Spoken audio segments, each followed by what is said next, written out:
À la une ce jeudi, le deuxième jour de la visite d'État du président gabonais Ali Bongo en Côte d'Ivoire. Après Yamoussoukro hier, il est arrivé à Abidjan ce matin. 5 accords de coopération ont été signés entre les deux pays.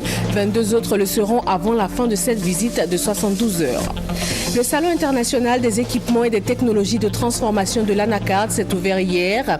Inventeurs, industriels et structures d'encadrement exposent leur savoir-faire pendant 3 jours. 4 bateaux clandestins, à savoir 2 chalutiers chinois et 2 sardiniers ivoiriens arraisonnés par la Marine nationale. Ils pratiquaient la pêche de façon illégale dans les eaux ivoiriennes.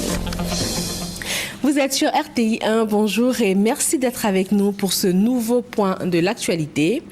Il est en terre ivoirienne depuis hier, précisément à Yamoussoukro, la capitale politique. Le président gabonais est arrivé ce matin à Abidjan. Il a été accueilli par des membres du gouvernement et par les populations venues lui dire bienvenue en Côte d'Ivoire. Il va recevoir tout à l'heure les clés de la ville d'Abidjan.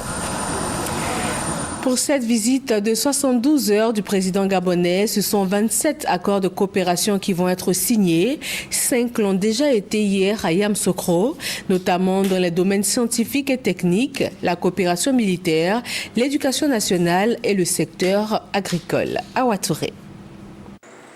Première étape de cette visite du président de la République gabonaise en Côte d'Ivoire, à Yamoussoukro. À Yamoussoukro, où les deux chefs d'État, Alassane Ouattara et Ali Bongo, ont eu un entretien élargi aux délégations au palais présidentiel, suivi d'un tête-à-tête. L'occasion pour eux de faire le point des relations bilatérales entre la Côte d'Ivoire et le Gabon et d'affirmer leur volonté commune de lutter contre le terrorisme. Autre temps fort de cette première journée, la signature de 5 accords bilatéraux sur les 27 qui vont être signés au cours de cette visite officielle. Il s'agit notamment de l'accord cadre de coopération, de la suppression du visa pour les détenteurs de passeports diplomatiques, de services ou officiels, des accords de coopération militaire et technique, de coopération dans les domaines de l'éducation, de l'agriculture et de la sécurité alimentaire. Les présidents Alassane Ouattara et Ali Bongo, à l'issue de la signature de ces accords, ont dit leur joie de se retrouver à Yamoussoukro pour célébrer et renforcer les excellentes relations entre leurs deux pays. Des relations nouées, développées, construites au fil des décennies entre votre père, le président Omar Bongo Ondimba, et le père de la nation ivoirienne, le président Félix Houphouët-Boigny, que je considère comme mon père, et vous dire que nous sommes très heureux que le fils vienne s'incliner sur le tombeau de son papa. Ces relations ne sont pas seulement personnelles et politiques, mais elles sont également économiques et commerciales. D'ailleurs, l'évolution des échanges entre nos deux pays au cours de ces 5 dernières années le démontre. Nous avons multiplié nos échanges littéralement par 10, passant de 40 milliards à 400 milliards au cours de ces 5 dernières années. Cela montre le dynamisme de nos relations, non seulement au niveau des gouvernements, mais également au niveau du secteur privé. Monsieur le Président, vous savez que cela est dû à une forte poussée de l'investissement, public comme privé, grâce à la confiance revenue grâce à la paix et à la stabilité. Et cela a permis à la Côte d'Ivoire d'avoir des taux de croissance très élevés ces 3 dernières années, environ 10% en 2012, 9% en 2013, et je pense à peu près au même niveau aujourd'hui, en 2014, cela est également dû à la bonne gouvernance. Et je sais que cela vous tient à cœur et ce que vous appliquez cela également au Gabon, et grâce à la démocratie qui se développe et également le processus de réconciliation qui se renforce. Nous sommes totalement en phase avec vous et soutenons et apprécions la pertinence du plan national de développement que vous avez su initier et mettre en œuvre. Il n'y a rien de plus important aujourd'hui pour les pays africains que de parler d'abord de ces questions de développement, de soutenir un investissement qui soit fort, car il s'agit pour nous de sortir nos pays des situations dans lesquelles ils se trouvent, avec des poches des fois importantes de précarité, de pauvreté. Donc tous nos efforts portent là-dessus. Mais pour sortir le pays, il faut la croissance. Il faut que nous investissions, il faut que nous fassions des efforts importants de matière de bonne gouvernance. Et dans le contexte africain, nous avons donc besoin de succès, de pays qui marchent, dont les politiques produisent des effets qui soient positifs. C'est bon pour nous tous, parce que ce sont des bons exemples qu'il faut citer. Souvent, malheureusement, on ne s'arrête qu'aux mauvais exemples. Et les bons exemples africains, ils existent. Et la Côte d'Ivoire est un de ces exemples-là. Donc il faut que nous puissions aussi nous inspirer et nous soyons ensemble pour pouvoir continuer à aller de l'avant pour le bénéfice de nos populations. Mais nous avons relevé que nos échanges commerciaux ne reflètent pas encore le niveau que nous avons dans nos échanges politiques et nos échanges diplomatiques. La signature de ces accords auxquels nous assistons aujourd'hui montre bien que nous avions pris du retard et que ce retard aujourd'hui il est comblé. Et ça donc montre bien le dynamisme. Et puis, Monsieur le Président, ça montre que nos ministres ont bien travaillé depuis la dernière fois. Qu'ils continuent sur cette lancée, car nous avons la ferme volonté, Monsieur le Président et moi-même, de pouvoir accroître ces échanges entre nous et établir de vrais partenariats qui soient profonds, des partenariats qui soient durables. Et dans tous les domaines, nous sommes heureux d'être ici en Côte d'Ivoire, un pays en paix. Et cette paix, aujourd'hui, Monsieur le Président, vous êtes en train d'essayer de faire en sorte que dans la sous-région, les autres pays qui entourent la Côte d'Ivoire puissent aussi connaître cette paix. Les deux chefs d'État se sont mutuellement félicités de la bonne tenue de leur économie respective avant de réaffirmer leur convergence de vues sur les questions liées à la bonne gouvernance, une des clés du développement. Le président de l'Assemblée nationale est en mission au Maroc. Guillaume Soro a rencontré sur place le président de la Chambre des représentants et le président de la Chambre des conseillers. Le raffermissement des relations historiques entre la Côte d'Ivoire et le Maroc sont au centre des échanges. Hervé Blé. Le président de la Chambre des représentants, le Parlement marocain, était bien heureux d'accueillir le président de l'Assemblée nationale ivoirienne. La séance de travail qui a réuni les délégations ivoiriennes conduites par Guillaume Soro et marocaines conduites par Rachid Talbi Alami a été l'occasion pour le chef du Parlement ivoirien de partager avec son hôte son engagement à œuvrer au renforcement des relations entre la Côte d'Ivoire et le Maroc. Cette séance de travail est l'occasion donc de passer en revue des moyens qui pourraient aider au renforcement de la coopération pacifique et harmonieuse de longue date entre les deux pays. Nous avons discuté d'un certain nombre de points, l'échange économique entre nos deux pays, l'échange culturel, les relations politiques. Et puis maintenant, nous voulons passer à un stade plus avancé, c'est de renforcer les relations entre les deux institutions législatives des deux pays pour pouvoir défendre ensemble nos intérêts, l'intérêt de nos peuples et puis les intérêts et les causes justes de l'ensemble des peuples de l'Afrique. Les relations historiques entre le Maroc et la Côte d'Ivoire et de leur renforcement. Il a été également question au cours de la séance de travail avec Mohamed Cheikh Biadila, le président de la Chambre des conseillers. Il s'est réjoui d'avoir l'occasion d'aider au renforcement des relations entre son pays et la Côte d'Ivoire. Cette rencontre avec le président de ce qui équivaut au Sénat au Maroc a été suivie d'une autre avec la ministre déléguée auprès du ministre des Affaires étrangères et de la coopération, rencontre jugée fructueuse. L'occasion nous a été permise cet après-midi pour discuter du rôle de la diplomatie parlementaire, d'explorer toutes les pistes pour faire évoluer ces relations, notamment la piste économique. Et là, il y a lieu de signaler qu'il est prévu la tenue d'un forum économique maroco-ivoirien. Il est également prévu la tenue d'une prochaine commission mixte entre nos deux pays. Le droit fil donc de ce qui a été initié par nos exécutifs respectifs. Les parlements entendent, dans le cadre de la diplomatie parlementaire, se retrouver pour renforcer et consolider nos relations. Nous avons ensemble convenu de travailler dans la complémentarité, à faire en sorte que les relations entre le Maroc et la Côte d'Ivoire demeure au beau fixe et qu'elle puisse s'améliorer. La visite d'amitié et de travail du président de l'Assemblée nationale, Guillaume Soro, au Maroc s'achève ce jeudi. L'accompagne, et comme cela est de tradition désormais, des membres du Parlement ivoirien. En prélude au 15e sommet de la francophonie, la conférence ministérielle de la francophonie s'est ouverte hier à Dakar, au Sénégal. Elle a adopté plusieurs résolutions, notamment sur la santé, l'éducation et la sécurité dans l'espace francophone. Le reportage de Gabriel Zani, envoyé spécial à Dakar. La 30e conférence ministérielle de la francophonie CEMEF, présidée par Mankeur Ndiaye, s'est ouverte ce mercredi 26 novembre au centre de conférence internationale de Dakar. Une rencontre institutionnelle qui se tient 2 jours avant celle des chefs d'État et de gouvernement pour préparer l'ordre du jour du sommet.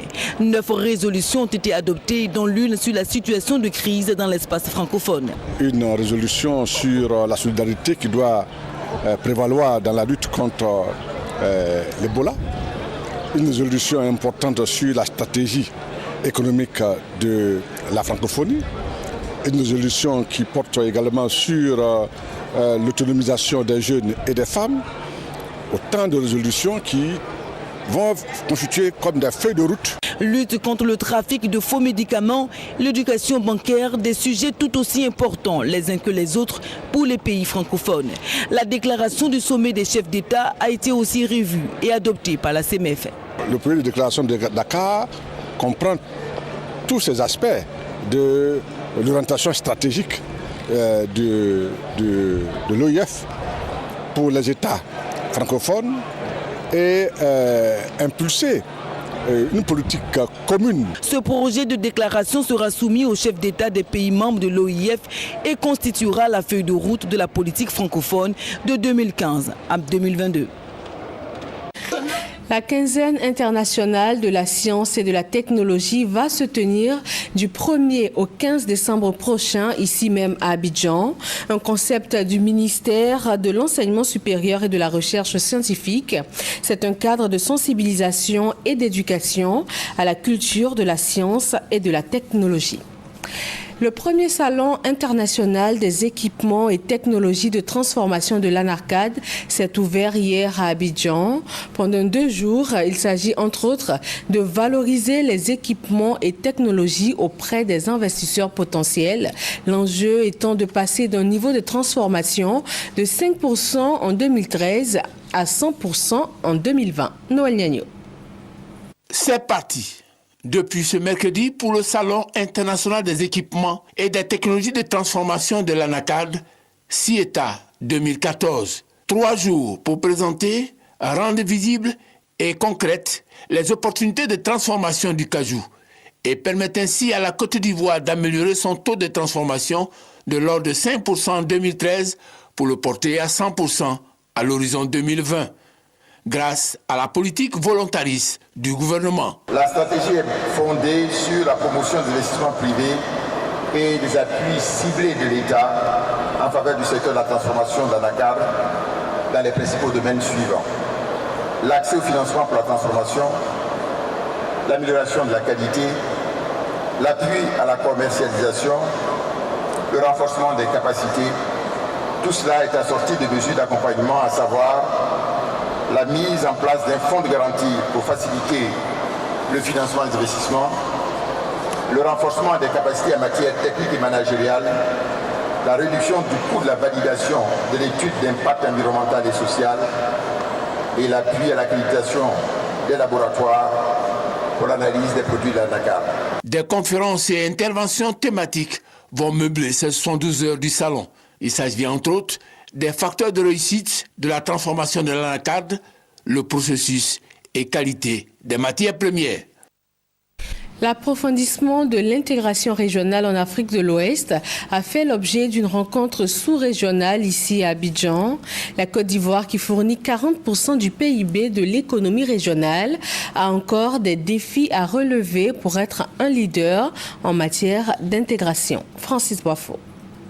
Le commerce intra-africain représente 34% des échanges de la Côte d'Ivoire, dont environ 27% avec les pays de la sous-région. Ces chiffres reflète un niveau poussé d'intégration de l'économie ivoirienne au niveau régional.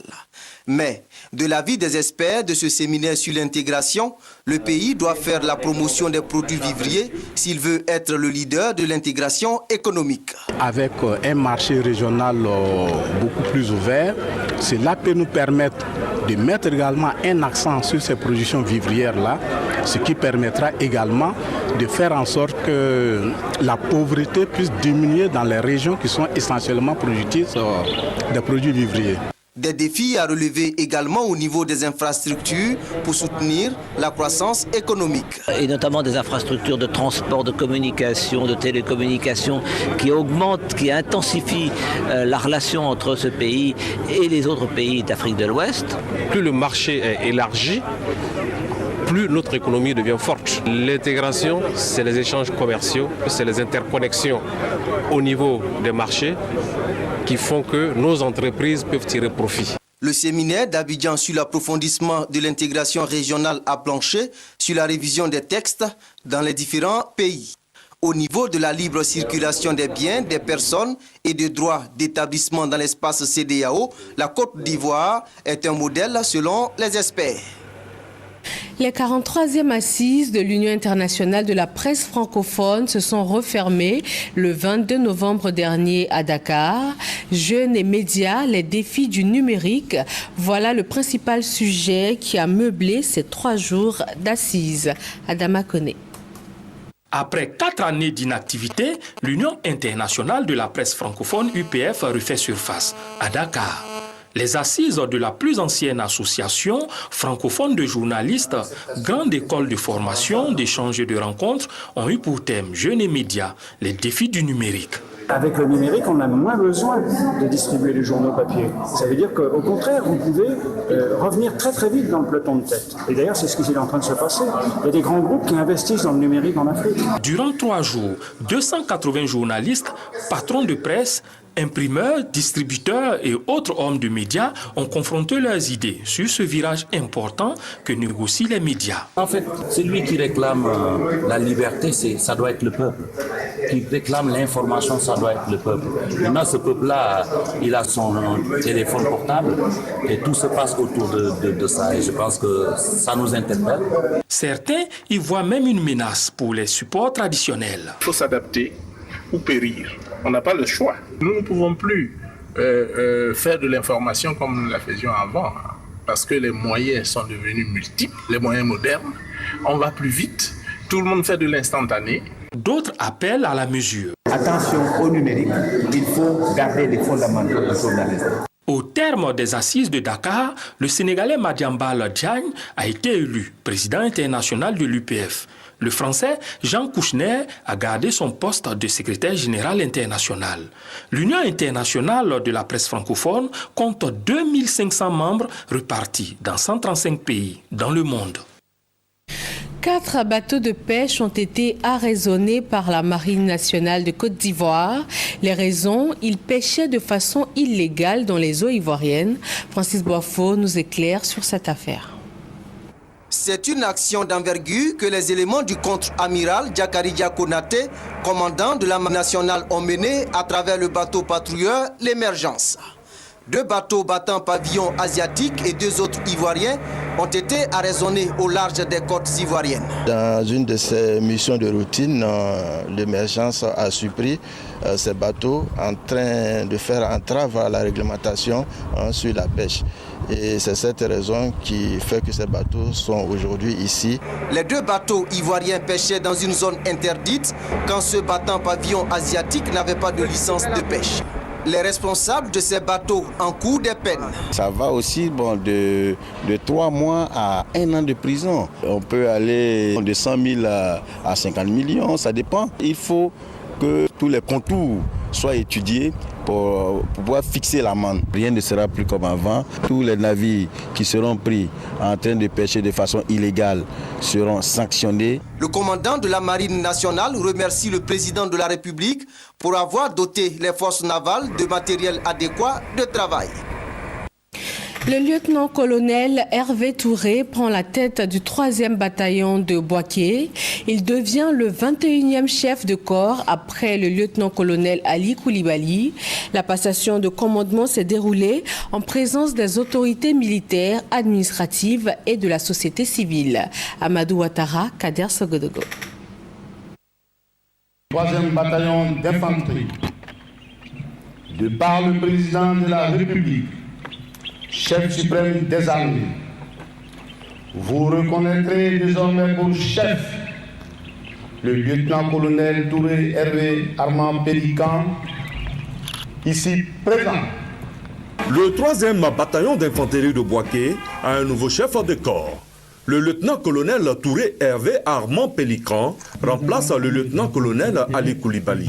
La cérémonie de passation de charge s'est déroulée en présence du commandant des forces terrestres, le général de brigade Soumaoro Gaoussou, des autorités administratives de Boaké et des invités de la société civile. Le 3e bataillon d'infanterie de Boaké a été créé le 1er mai 1964.